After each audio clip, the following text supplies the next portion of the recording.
I got the cash in the bag. 미국 콜로라도주 브렉 헨리지. 미국 서부 콜로라도주의 작은 도시 브렉 헨리지는 스키 리조트가 유명해 스키와 스노보드를 즐기기 위해 많은 관광객이 찾는 곳입니다. 브렉 헨리지에서 남쪽으로 24km 떨어진 한적한 곳에 미국에서 가장 높은 마을인 엘마가 있습니다. 이 마을에 한 부부가 살고 있습니다. 남편 제프 오브 홀처, 당시 나이 26세, 전기 수리공입니다. 80년대 초반만 해도 마을 사람들 중 자기 자동차를 가지고 있는 사람은 거의 없었습니다. 하지만 제프는 자기 소유의 자동차가 있었죠. 마음씨 착한 제프는 자주 사람들을 자기 차에 태워주곤 했습니다. 제프의 아내 바비조 오버 홀처, 당시 나이 29세, 현지에 있는 부동산 회사에서 일하고 있습니다. 제프와 바비는 서로 출근길이 달랐습니다. 그래서 아내 바비는 매일 다른 사람의 차를 얻어 타고 출퇴근해야 했습니다. 바비의 회사는 차를 타고 약 30분 정도 걸리는 곳에 있는데 아름다운 아내가 혹여 무슨 일이라도 당할까 제프는 아내의 안전을 위해 호신용으로 쇠를 녹여 두꺼운 열쇠고리를 만들어 주었습니다. 시간은 흘러 두 사람이 결혼한 지 어느덧 4년 6개월이 지났습니다. 제프와 바비, 두 사람은 돈도 꽤 모아 제법 안정된 생활을 하고 있습니다. 이제 두 사람은 아이와 함께하는 미래를 꿈꿉니다. 1982년, 유난히도 많은 눈이 내리던 겨울밤, 바비는 친구들과의 모임을 끝내고 집으로 가기 위해 히치하이킹을 합니다. 그 당시 사람들에게 히치하이킹은 특별한 일이 아니었습니다. 바비 역시 생각지 못했습니다. 검은 그림자가 자기에게 서서히 다가오고 있다는 사실을 말이죠. 1982년 1월 6일 수요일, 눈보라가 콜로라도주를 강타했습니다. 연이은 폭설에 도로 곳곳이 많은 눈으로 쌓여 있습니다. 일기예보에 따르면 밤사이 찬바람이 강하게 불면서 영하 30도까지 기온이 내려갈 전망입니다. 콜로라도주 지역 대부분에 한파주의보가 내려진 상태입니다. 날씨는 좋지 않았지만 바비는 오늘 유난히 기분이 좋았습니다. 왜냐면 오늘 회사에서 승진했기 때문이죠. 퇴근한 바비는 친구 몇몇을 불러 승진을 기념하는 축하 파티를 합니다. 한파주의보 따위는 잊어버리고 바비는 친구들과 함께 술을 마시며 즐거운 시간을 보냅니다. 저녁 6시 20분, 바비는 바에서 남편 제프에게 전화합니다. 그녀는 친구들과 함께 있으니 걱정하지 말라고 말합니다. 바비의 얼굴에는 웃음이 가득했습니다. 1시간 30분 후, 저녁 7시 50분, 제법 술을 마신 듯 얼굴이 발그레해진 바비는 친구들에게 이제 그만 집에 가야겠다며 인사를 합니다. 하지만 아쉬움의 친구들은 조금만 더 있다 가라며 바비를 붙잡습니다. 친구 한 명이 자기가 차로 데려다 줄 테니 더 놀다 가라며 바비를 붙잡지만 바비는 집에 혼자 있을 남편이 걱정돼 친구들의 만류에도 먼저 빠르나옵니다. 밖은 찬바람과 함께 눈발이 흩날립니다. 바비는 추위에 몸을 벌벌 떨며 지나가는 다른 사람의 차를 얻어 타기 위해 기다립니다. 히치하이킹이라는 게 우리에게는 낯설고 정말 이해하기 힘든 문화지만 앞서서도 말씀드렸듯이 땅이 넓은 미국 등 북미 지역에서는 당시에 꽤 흔한 일이었다고 합니다. 바비는 언 두 손을 비벼가며 지나가는 차를 향해 손을 뻗습니다. 얼마 후 한 차량이 바비 앞에 섭니다. 그러더니 바비에게 타라며 손짓합니다. 바비는 추운 날씨에 자신을 태워준 운전기사를 향해 땡큐를 연발하며 재빨리 따뜻한 차 안으로 들어갑니다. 차 시동 소리와 함께 바비를 태운 자동차는 어둠 속으로 사라져 버립니다. 한편 바비의 남편 제프는 일찍 퇴근해 집에서 쉬고 있었습니다. 방금 아내 바비로부터 잘 있다는 전화를 받았기 때문에 그는 안심합니다. 마침 집에 친구가 찾아옵니다. 제프는 친구와 과자를 먹으며 이야기를 나눕니다. 친구가 떠난 후 제프는 아내 바비를 기다리다 깜빡 잠이 들고 맙니다. 밤 12시, 제프는 잠에서 깹니다. 주위를 둘러보니 아내가 보이지 않았습니다. 아직 바비가 집에 들어오지 않았습니다. 제프는 오늘 아내와 함께 있었던 친구 중 한 명의 집으로 전화를 겁니다. 그러나 그녀는 전화를 받지 않습니다. 벌써 집에 왔어도 왔을 시간인데 제프는 불안해집니다. 아무래도 직접 친구의 집으로 가봐야겠습니다. 제프는 외투를 입고 차에 시동을 겁니다. 퍼붓는 눈보라 때문에 앞이 잘 보이지 않았습니다. 차를 타고 가는 내내 제프는 초조에 미칠 지경이었습니다. 잠시 후 제프는 바비의 친구 집 앞에 도착합니다. 늦은 시간이었지만 다급한 맘에 제프는 친구 집 현관문을 쾅쾅 두드립니다. 친구는 막 잠에서 깬 듯 보였습니다. 제프, 무슨 일이에요? 늦은 시간에 집으로 찾아온 제프를 본 친구는 뭔가 심상치 않은 일이 일어났음을 직감합니다. 바비가 아직 집에 안 와서요. 혹시 바비가 어디에 있는지 알아요? 제프의 말에 친구는 화들짝 놀라며 말합니다. 뭐라고요? 집에 안 갔다고요? 바비는 아까 저녁 8시가 되기도 전에 먼저 집에 간다고 갔어요. 집에 갔다고 생각했는데 이 늦은 시간에 바비는 대체 어디 간 거죠? 오히려 바비의 행방을 되묻는 친구의 물음에 제프는 순간 눈앞이 캄캄해집니다. 제프는 곧장 차를 몰아 20km 떨어진 브레켄리지 경찰서로 갑니다.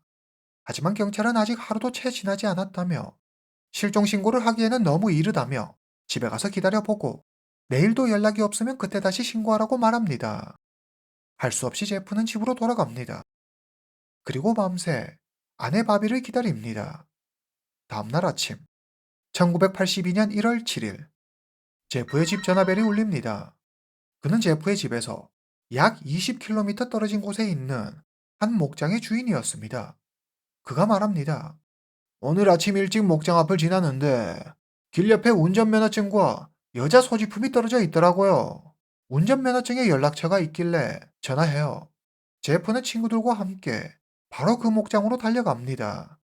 그들은 가는 길에 소복히 쌓인 눈 속에서 파란색 가방을 발견합니다. 제프는 한눈에 바비가 평소에 메고 다니던 가방이라는 것을 눈치챕니다. 제프와 친구들은 차에서 내려 가방이 떨어져 있는 곳 주변을 수색합니다. 멀지 않은 곳에서 피 묻은 장갑과 휴지를 발견합니다. 그들은 계속 주변을 살펴보지만 바비의 모습이나 흔적은 보이지 않았습니다. 제프와 친구들은 목장으로 가서 바비의 운전면허증과 소지품을 챙겨 집으로 돌아옵니다. 제프와 친구들은 포기하지 않고 바비가 지나갔을 만한 곳을 모두 찾아보기로 합니다. 그들은 스키 장비를 챙겨 후지어 패스로 갑니다. 후지어 패스는 미국 서부 로키 산맥에 있는 콜로라도 중부의 높은 산길로 엘마에서 북쪽으로 약 9km 떨어져 있습니다. 밤새 내린 많은 눈으로 산 입구에는 눈이 많이 쌓여 있었습니다. 바비는 브레켄리지와 엘마 사이에 있는 이 길로 주로 다녔기 때문에 제프와 친구들은 각자 지역을 나누어 스키를 타고 주변을 샅샅이 수색합니다.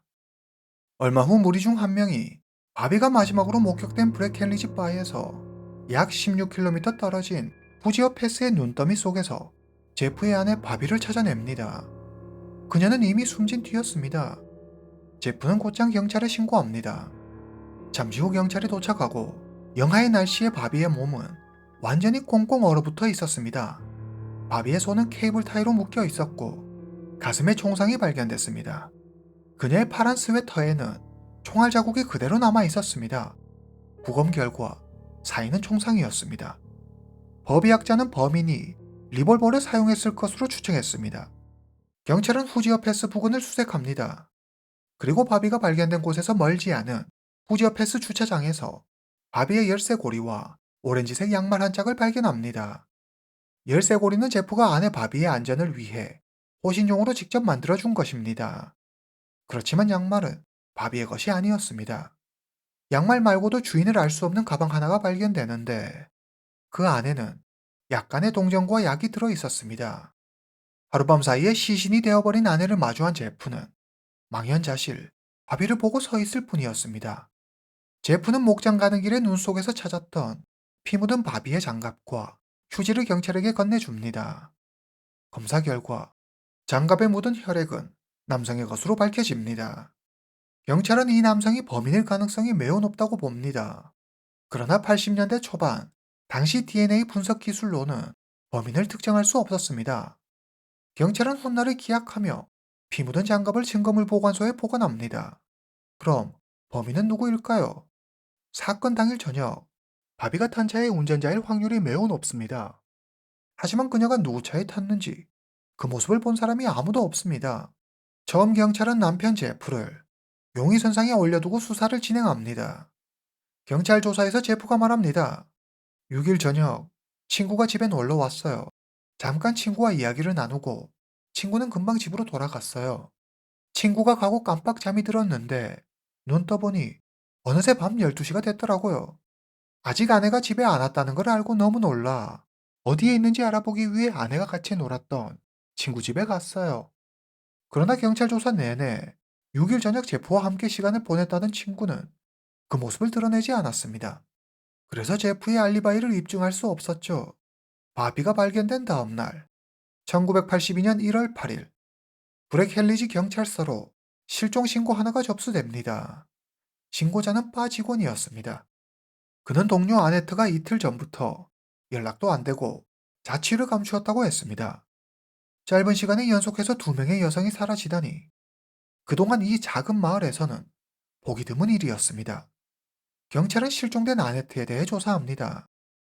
아네트 케이 슈네, 당시 나이 21세, 아이오와주에서 태어났습니다. 아네트의 어머니는 재혼을 했고 아네트에게는 4명의 형제자매가 있습니다. 아네트는 쾌활하고 발달한 성격입니다. 그녀는 스튜디어스가 되는 게 꿈이었습니다. 4년 전 고등학교를 졸업한 아네트는 브레켄리지로 이사 왔습니다. 그녀는 낮에는 호텔에서, 저녁에는 바에서 일했습니다. 성격이 좋은 아네트는 동료들과도 잘 지냈습니다. 그리고 지금까지 지각 한 번 한 적 없을 정도로 성실했죠. 그런 그녀가 이틀 동안 아무 연락 없이 출근을 하지 않았습니다. 동료들은 아네트에게 계속 연락해보지만 연락이 되지 않아 틀림없이 무슨 일이 생긴 거라며 경찰에 실종 신고를 한 겁니다.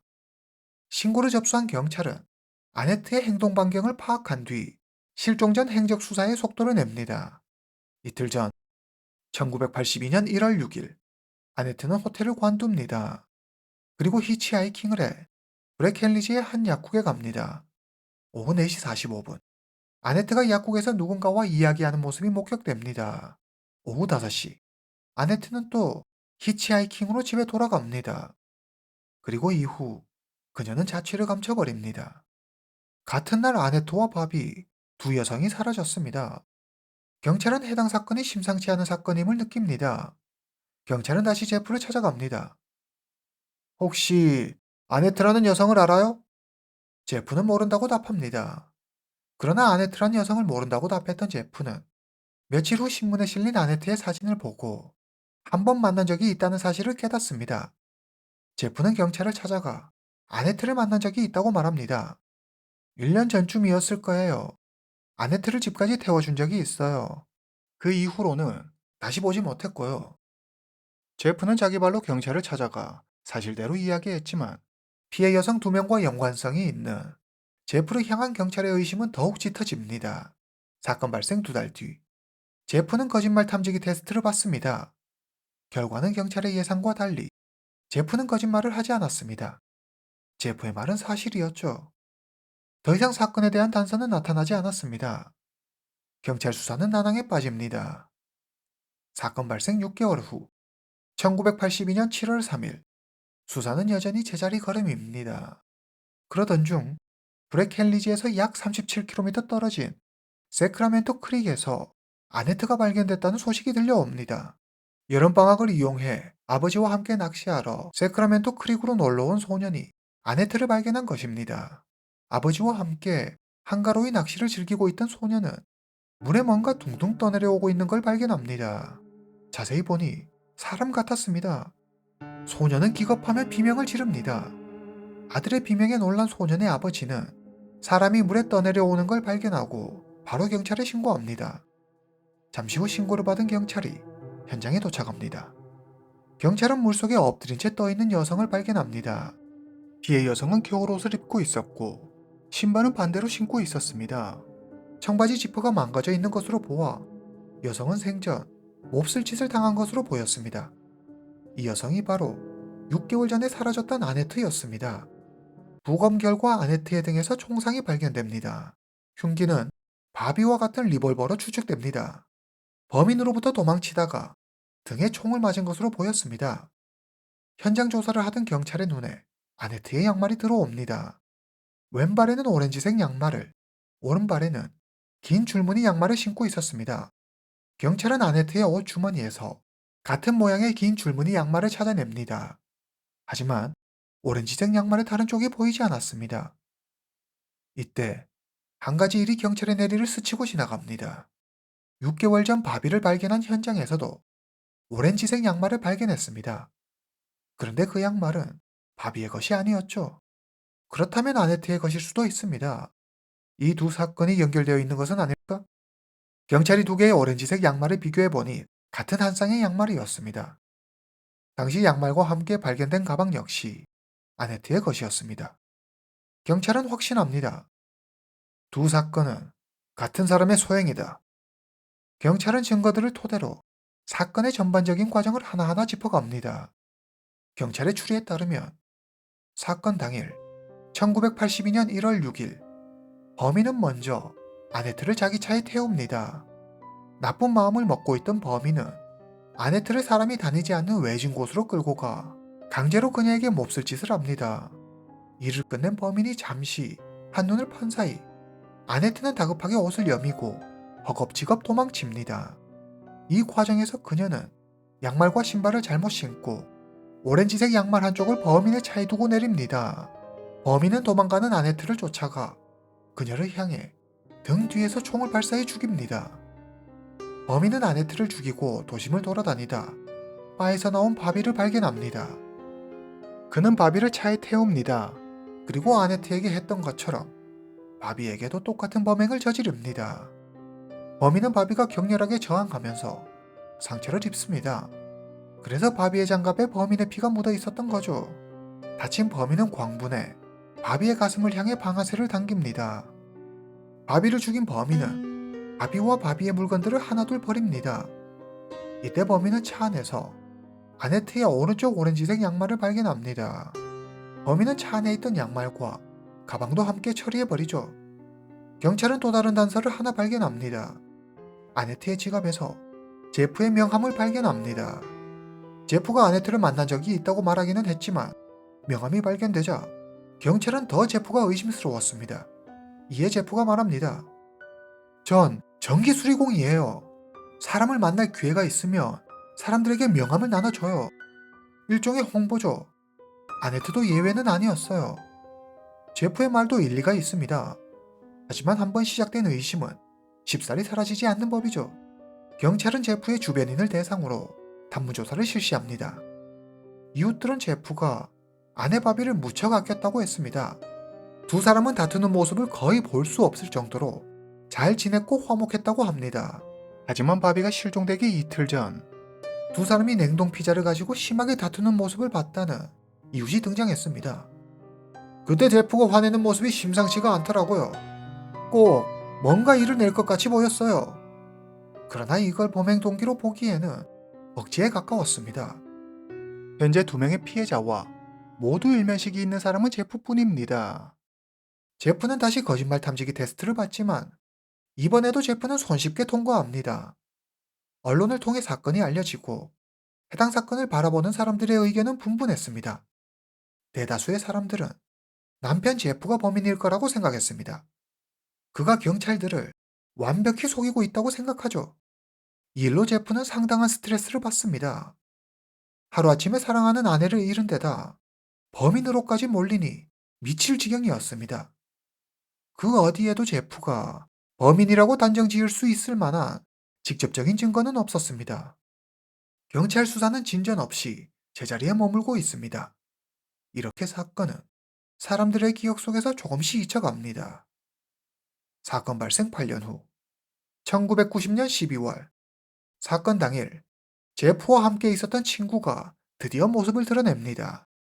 하지만 친구의 진술과 제프의 진술이 달랐습니다. 두 사람이 함께 있었다고 말하는 시간대가 달랐죠. 제프는 여전히 사건 당일 밤 자신의 알리바이를 증명하지 못합니다. 이때 토마스 에드워드 루더라는 사람이 나타납니다. 그는 교도소에 수감 중인 범죄자입니다. 토마스는 여러 건의 살인사건을 저질러 종신형을 선고받았습니다. 바비와 아네트 사건이 있었던 그 해 토마스는 브레켈리지에서 히치하이킹하는 젊은 여성을 태우고 가다 몹쓸 짓을 한 뒤 목숨을 빼앗습니다. 바비, 아네트 두 사건과 범행 수법이 매우 흡사했죠. 토마스는 바비와 아네트 역시 자기가 한 짓이라며 자랑하듯 떠벌리고 다녔습니다. 토마스와 교도소에서 같은 방에서 함께 지내던 동료가 경찰에게 이 사실을 알립니다. 경찰은 토마스를 불러 거짓말 탐지기 테스트를 실시합니다. 그 결과 토마스의 말은 거짓이었습니다. 경찰은 거짓말 탐지기 테스트 말고도 따로 수사를 진행하지만 토마스는 두 사건과 관련이 없다는 결론이 납니다. 피해자 가족은 범인을 잡기 위해 동원할 수 있는 모든 방법을 동원합니다. 아네트의 가족은 유명한 사설 탐정을 고용합니다. 하지만 의미 있는 결과를 얻지 못합니다. 이렇게 두 사건은 장기 미제 사건으로 남게 됩니다. 오랜 시간이 흐르고 DNA 분석 기법의 발달로 사건의 윤곽이 조금씩 드러나기 시작합니다. 사건 당시인 80년대 초, DNA 분석 기법은 걸음마 단계에 불과했습니다. 하지만 1990년대에 들어서면서 DNA 기술의 급속한 발전은 수사의 효율성과 정확성을 크게 높이죠. 경찰은 바비의 남편 제프와 토마스의 DNA를 채취해 당시 사건 현장에서 발견된 피 묻은 바비의 장갑에서 채취한 DNA를 서로 비교대조해 봅니다. 두 사람의 DNA 모두 장갑에서 채취한 DNA와 일치하지 않았습니다. 1998년, 경찰은 범인의 DNA를 DNA 데이터베이스에 넣어보지만 일치하는 이가 없었습니다. 21세기에 이르러 과학과 기술 발전이 빠르게 가속화됨에 따라 DNA 감식 분야도 혁신적인 변화가 일어납니다. 2020년 초, 경찰은 범인의 DNA를 DNA 데이터베이스에 넣어봅니다. 1년 후, 2021년 초, 마침내 DNA가 일치하는 두 명의 남성을 찾아냅니다. 경찰은 이들을 주요 용의자로 특정하고 그들의 행방을 수소문합니다. 두 사람은 형제였습니다. 형 브루스 필립스의 연락처를 먼저 알아낸 경찰은 형 브루스에게 연락합니다. 그러나 그는 콜로라도주에 한 번도 산 적이 없다고 말합니다. 하지만 동생 앨런 리 필립스가 그곳에 살고 있다고 하죠. 경찰은 동생 앨런을 찾아갑니다. 용의자 앨런 리 필립스, 1951년 출생. 그는 22살이던 1973년에 브리켄리지에서 히치하이킹하는 여성을 자기 차에 태운 후 빈집으로 가 돌멩이로 여성을 공격한 일이 있었습니다. 이 일로 그는 6개월 동안 교도소에 수감됩니다. 출소한 앨런은 계속 브레켄리지에서 지냅니다. 바비 아네트 사건이 일어났을 당시에도 앨런은 브레켄리지에서 살았습니다. 당시 30살이었던 앨런은 광산에서 일했습니다. 앨런은 지금 70세 노인이 되었습니다. 그는 현재 브레켄리지에서 기계 수리점을 운영합니다. 3번의 결혼 후로 딸 1명과 의붓아들 2명을 두고 있습니다. 앨런에 대해 조사하면 할수록 경찰은 앨런이 바비 아네트 사건의 범인임을 확신합니다. 하지만 그들에게는 그가 범인이라는 것을 증명할 수 있는 직접적인 증거가 필요했습니다. 경찰은 바비의 장갑에서 채취한 DNA와 그의 DNA가 일치하는지 알아보기 위해 비밀리에 앨런을 미행하며 그의 DNA를 얻을 기회를 노립니다. 하지만 좀처럼 기회를 잡지 못해 애를 태웁니다. 2021년 1월 말, 하루는 앨런이 소닉 드라이브 인이라는 패스트푸드 전문점에 갑니다. 앨런은 햄버거를 주문합니다. 그리고 자기 차 안에서 햄버거를 먹죠. 햄버거를 다 먹은 앨런은 그 자리를 떠납니다. 경찰은 그를 따라갑니다. 앨런은 동네 우체국에 들릅니다. 그는 햄버거가 들어있던 가방을 우체국 쓰레기통에 버리고 우편물을 가지고 떠납니다. 그가 떠나자 경찰은 우체국으로 들어가 방금 앨런이 버린 쓰레기를 줍습니다. 경찰은 햄버거 포장 가방 안에 들어있던 냅킨에 묻은 침에서 앨런의 DNA를 채취해 즉시 DNA 분석을 의뢰합니다. DNA 대조 결과 2021년 2월 23일 앨런의 DNA는 바비의 장갑에서 채취한 범인의 DNA와 완벽히 일치했습니다. 앨런이 바로 바비와 아네트를 살해한 범인이었습니다. 2021년 2월 24일 앨런은 집 근처 버스 정류장에서 긴급 체포되어 2건의 1급살인 혐의로 기소됩니다. 그는 자신의 범행을 강력히 부인합니다. DNA가 오염됐을 수도 있잖아요. 난 절대 아니에요. 바비와 아네트 사건의 범인이 거의 40년 만에 잡혔다는 소식이 주요 방송과 신문의 헤드라인을 장식합니다. 마침내 범인이 잡혔다는 소식에 피해자 가족들은 눈물을 흘립니다. 그들은 범인을 찾기까지 근 40년을 감히 상상할 수 없는 고통의 시간을 보내고 있었습니다. 경찰은 앨런의 젊었을 때 모습을 대중에 공개합니다. 이는 바비 아네트 사건 말고도 혹시 있을지도 모를 앨런의 다른 범죄들을 찾기 위함이었습니다. 앨런의 사진이 공개되고 얼마 후 한 노인이 경찰에 연락합니다. 그의 이름은 데이브 몬타야. 그의 이야기는 모두를 놀라게 만들었습니다. 40년 전 폭설이 내리던 어느 겨울밤, 데이브는 앨런의 목숨을 구하게 됩니다. 1982년 1월 6일, 이날은 바비와 아네트가 살해된 날입니다. 당시 데이브는 지역 소방서장이었습니다. 이날은 내내 매서운 눈이 내렸습니다. 많은 눈으로 인해 도로 일부가 통제되기도 했습니다. 소방서장 데이브는 야간 근무를 하고 있었습니다. 소방서로 한 통의 전화가 걸려옵니다. 항공관제사로부터 온 전화였습니다. 30분 전, 유나이티드 항공의 비행기가 캘리포니아를 향해 날아가고 있습니다. 비행기에는 해롤드 브레이 경장이 타고 있었습니다. 브레이 경장은 비행기 창밖을 보다 어둠 속에서 반짝이는 불빛을 보게 됩니다. 브레이 경장은 단번에 그 의미를 알아차립니다. 불빛이 짧게 3번, 길게 3번, 그리고 다시 짧게 3번을 반짝였습니다. 바로 SOS 구조 신호였습니다. 아마도 폭설 때문에 누군가 산속에 갇혀 구조 요청을 하는 듯 보였습니다. 브레이 경장은 이 사실을 기장에게 알렸고, 기장은 불빛이 나타난 좌표를 항공관제사에게 보냅니다. 비행기로부터 연락을 받은 항공관제사가 소방서장 데이브에게 연락을 한 것입니다. 데이브는 맹렬한 눈보라를 헤치고 항공관제사가 알려준 곳으로 출동합니다. 그곳은 브레켄리지 외곽 산길이었습니다. 데이브는 여기 지역 상황이나 지리를 잘 모르는 관광객이 겁도 없이 여행하다 산속에 갇힌 거로 생각했습니다. 워낙 스키 리조트로 유명한 곳이다 보니 그리 생각할 만도 했습니다. 지금 기온이 영하 30도입니다. 사람이 얼어 죽을 수도 있는 날씨죠. 약 15분 후 데이브는 과넬라 패스 입구에 도착합니다. 그는 도로를 따라 산 위로 올라갑니다. 그리고 자동차 안에서 벌벌 떨고 있는 한 남성을 발견합니다. 데이브를 발견한 남성은 감격스러운 듯 소리칩니다. 주님, 감사합니다. 드디어 살았어요. 이 남성이 바로 바비와 아네트 사건의 범인 앨런이었습니다. 데이브는 전에 광산에서 일했던 적이 있습니다. 그는 한눈에 앨런을 알아봤습니다. 뭐야? 이런 날씨에 이 높은 곳에는 왜 올라온 거야? 그러자 앨런이 말합니다. 술에 취해서 그만 길을 잘못 들었어. 눈이 너무 많이 와서 길이 잘 보이지 않더라고. 어떻게 여길 빠져나가야 할지 도저히 답이 없더라고.